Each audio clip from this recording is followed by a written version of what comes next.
munaasabadan oo ahayd mid xil wareejina oo xilka ay kula wareegayeen guddoonka cusub ee baarlamaanka dowlad goboleedka Hirshabelle ayaa waxa ay ka dhacday xarunta kumeel gaarka ee guddoonka baarlamaanka dowlad goboleedka Hirshabelle waxaana munaasabada xil wareejinta ka qayb galay xildhibaano ka tirsan baarlamaanka cusub ee dowlad goboleedka Hirshabelle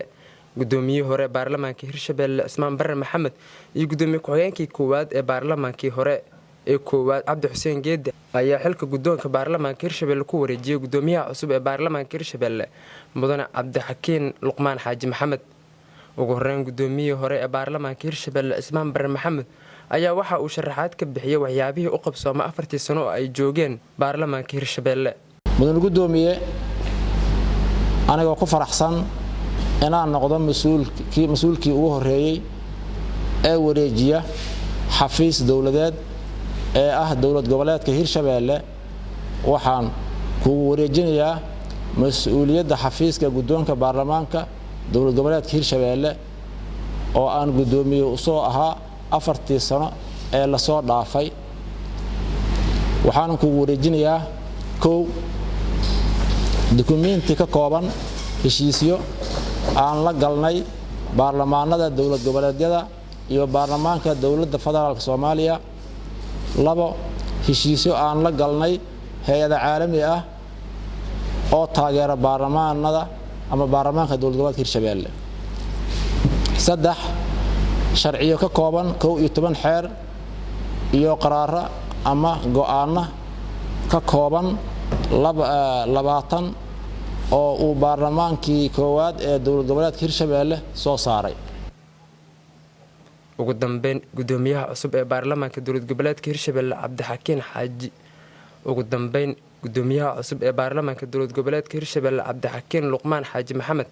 ayaa waxa uu ka mahad celiyay munaasabada xil wareejinta uu u sameeyay guddoomiyihii hore ee baarlamaankii Hirshabelle Ismaan Barre Maxamed wuxuuna sheegay in waxqabad buuxa ay la imaan doonaan waxa sharaf weyn inoo ah in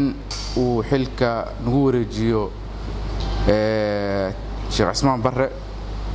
oo ahaa guddoomiyihii baarlamaanka koowaad ee Hirshabelle oo ah nin dawlad aqeen ah aan aaminsanahay nin dimuqraadi inuu yahay isu dhiib xilka kursiga isku wareejintiisana wax ka fahansan waxaan aad iyo aad ugu hambaliyaynayaa uguna mahad celinayaa sida sharafta leh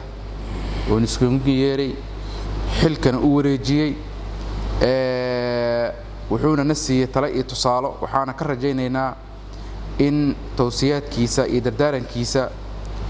oo mar walba nagala hakra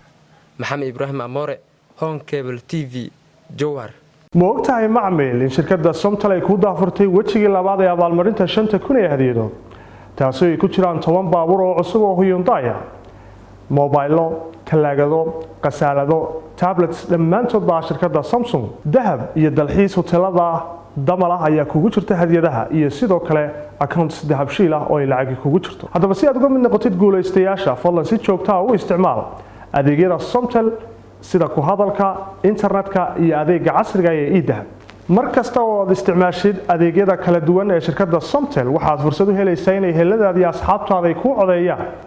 bil kastana toddobaadka u dambeeya waxa uu serverka Somtel uu soo xuli doonaa kontonka macmiil ee ugu codka badan leh ee u gudbi doona wareegga labaad tusaale ahaan macmiil gal qaybta fariimaha ee telefonkaaga kadibna geli telefonka qofka aad doonaysid inaad u codeysid adigoo u diraya lambarka 5000 waxaad ugu diri kartaa si lacag la'aan ama bas bilaash wixii faahfaahintaasi dheer nagala soo xidhiid lambarka gaaban ee 333